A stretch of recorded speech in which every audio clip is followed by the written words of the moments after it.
Okay, let's talk about this hybrid set.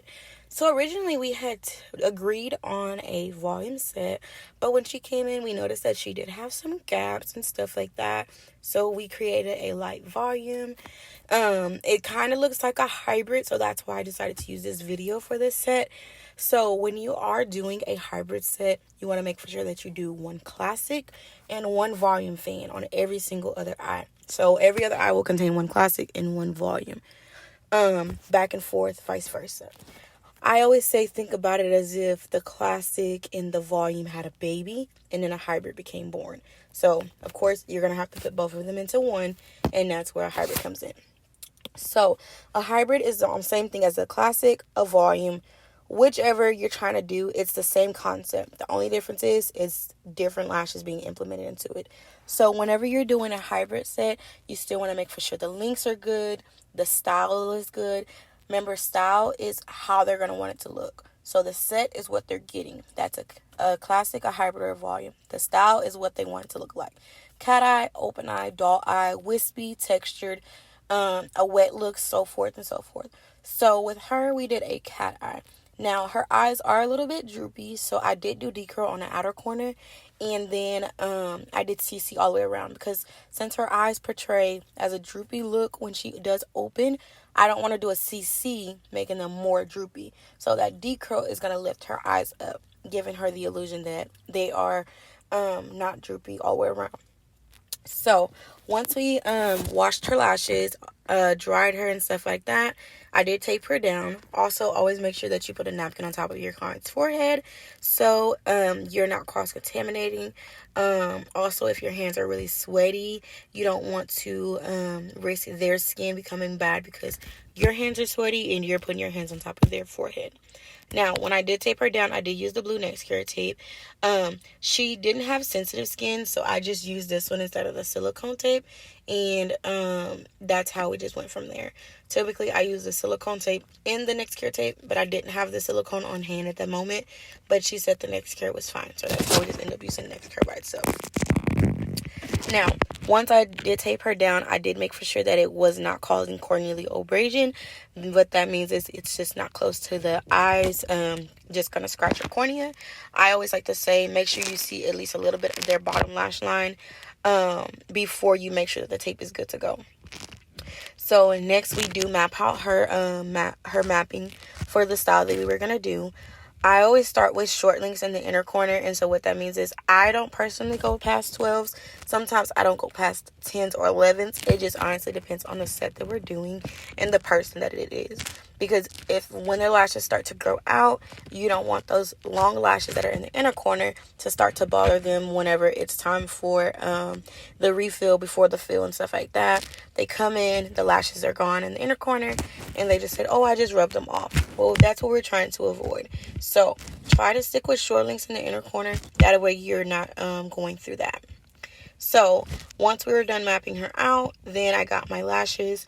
I shook my glue a little bit, and then we got to work. So next I'm just going to let the video play. If you have any questions, remember, comment down below. I'm more than happy to answer anything that you may have. And thank you all for watching. Stay tuned for videos. I am going to start back posting more content. That way, if you do need help with lashes or with brows or whatever the case may be, this will hopefully be your helping hand that you can always refer back to. So enjoy the video.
also want to add that you don't necessarily have to use classic lashes to create a hybrid set.